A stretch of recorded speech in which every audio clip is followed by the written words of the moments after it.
the whole universe. But we had to celebrate and be glad. This brother of yours was dead, and now he's alive again. So he explains again to the son what's happening. He was lost, and now he's found. So, let's break down the characters of the story. So the prodigal son, when he left home, he used his free will not in a very smart and good way. He had this materialistic roots deep down into his soul.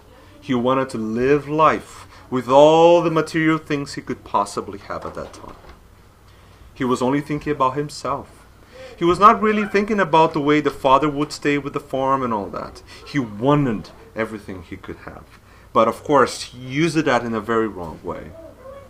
So he distances, when he leaves as the father of the house, he's distancing himself from the spirituality and from God. Now, when he comes back, now the repentant son, he understands the consequences of his poor decisions. He recognizes the absence of love, the ego. He comes back with humbleness and humility and asks for forgiveness. Maybe we all can get to this point at some time. The dedicated son shows his pseudo-love. As we all thought in the beginning of the story, that the older son was actually doing everything right. He was staying behind. He was like saving the farm and working for his father. Not really. He was not doing really that. He was judging others. He considered his brother a sinner and automatically puts himself as a pure heart, defending the honor of the family. Was he really? Or he had other intentions behind that? He projects all his and we do that all the time. It's a psychological term called projection.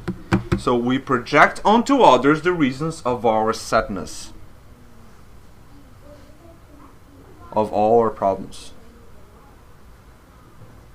Because we can't cope with the idea that we are creating to ourselves the difficulties that we're complaining about most of the time. So we always say, oh no, someone did this. Oh, there's so many stories like,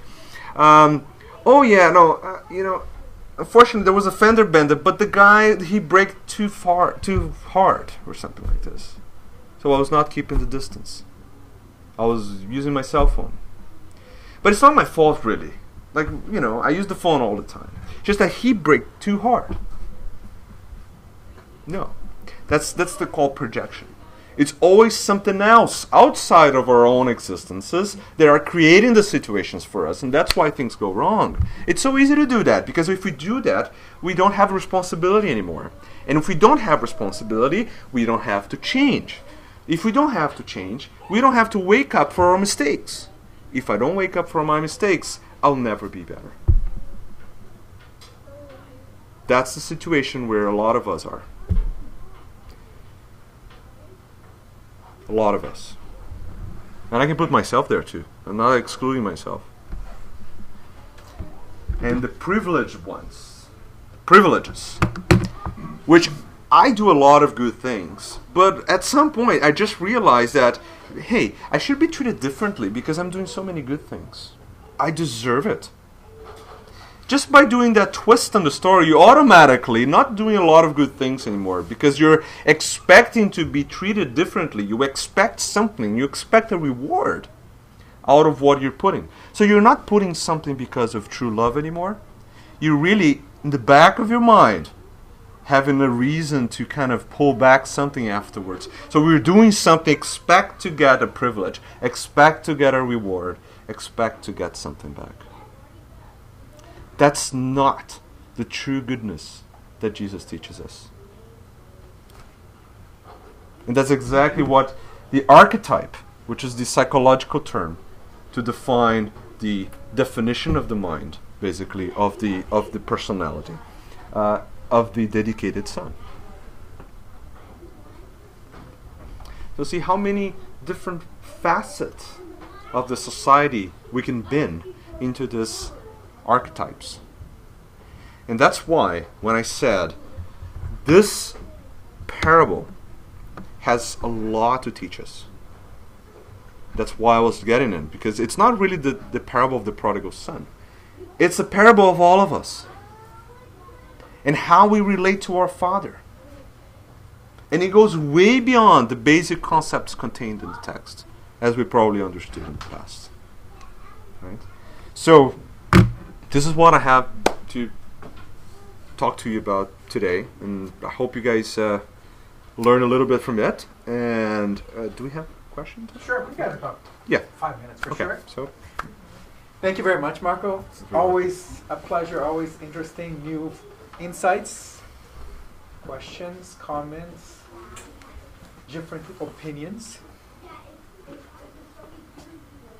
Is it still sinking in? Yeah. Talk too much. I just have one question. Yes. Was there any specific context why Jesus was telling this parable? Is there anything about that? Why he would say exactly this parable in the time? Was there any example that he would need to give to the people in that specific time? Why he said that? Oh. Or what was it? Yeah. Yeah. So that's interesting. So when Luke writes that, like in the sequence of events, basically, he was trying to get that story. The whole context behind it derives to the fact that society at that time, that was very common, by the way, at that time, for you to move from different areas, to kind of split pieces of land and go to other area, kind of buy other areas, move along, and all that. So he was talking about the quintessential principle of the family and how the family dynamics would regulate at that time. It was very critical because it was a time that of course, it's going back to the story of the family, right? As this whole micro universe that represents the whole cosmos, basically, and that's exactly what he's using as an example. He's trying to bring up the example of a family that would translate into the principle of the whole universe and the whole society. And that's exactly what he was talking about. Basically, he was referring to the importance of the family and how the family dynamics would regulate the society, basically. That's pretty much it. Yeah. I find quite relevant this parable to today's time. Obviously, it's been applicable for the 2,000 years. But we often use a new word that wasn't used back then called entitlement. And this parable is about entitlement.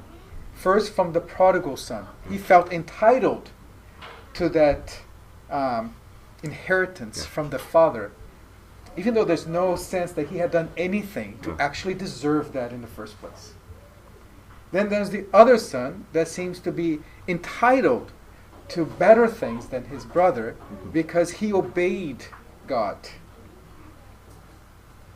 So I think that in this sense, it talks to us around what do we feel entitled to.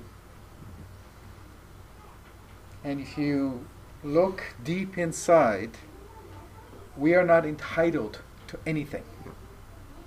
We have to work for it, whether through our mistakes or through our works in the fields of the God. That's it. Thank you, Marco. Any Very other much. questions?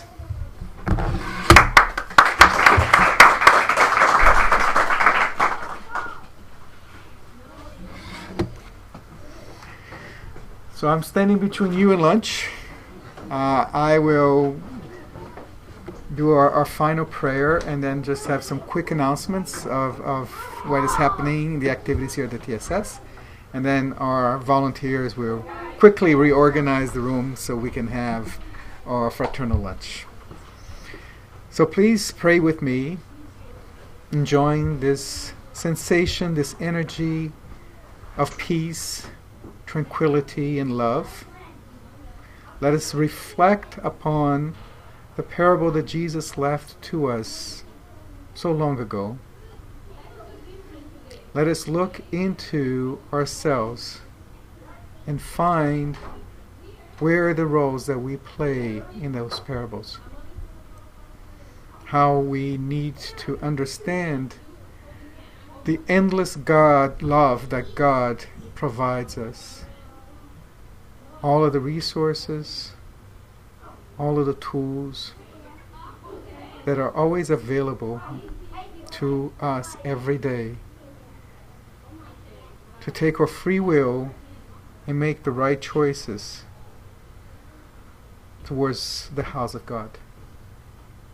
And let's be assured that no matter how long that takes, He will be there waiting for us. No matter what mistakes we make, no matter what path we must take to get there. Let's be thankful for our presence here, in His protection, in His charity. Let's be thankful to Jesus for bringing to us these lessons that shape us, that influence us, and that shows us the right path to our evolution. Let's thank all of the spiritual team that helps this house, helped the speaker, helped us come here and be in peace and happy for the work we do. Go in peace, and we hope to see you here next week. So be it.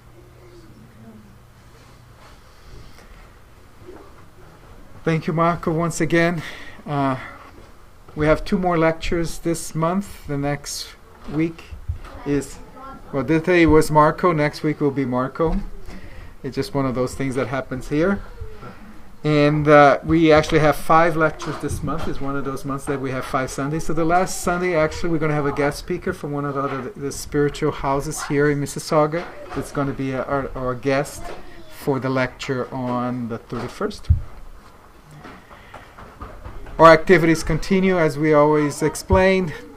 We have classes Wednesday and Thursday of the Gospel, where we find these lessons, the Medium's book and the Spirit's books on Wednesdays and Thursday. More importantly, we also have our fraternal assistance happening the same days, Wednesdays and Thursday. And we hope to see you participate. For those who might be interested, we've started as well a course to help those who would like to be speakers here, to provide lectures. If you have an interest, even if you're still afraid of doing it and you want to learn some of the techniques, some of the ways to organize your thoughts, just go into our website and you'll find information about the course. As Marco mentioned, we are preparing for the visit of Dr. Alírio Cerqueira. We've just received a number of books. They're all in Portuguese. They're not translated to English yet. Dr. Alírio will be here with us Saturday and Sunday, May 24th and 25th for 2 series of seminars. So just say that some of the reflections here from this book from Alírio called Saúde Espiritual. Those interested in participating in those 2 seminars, please sign up. There's a sign-up sheet up front. And with that, I will just welcome you. If you like to stay for fraternal lunch, I think Tiago is receiving the donations. And thank you, and God bless for being here today.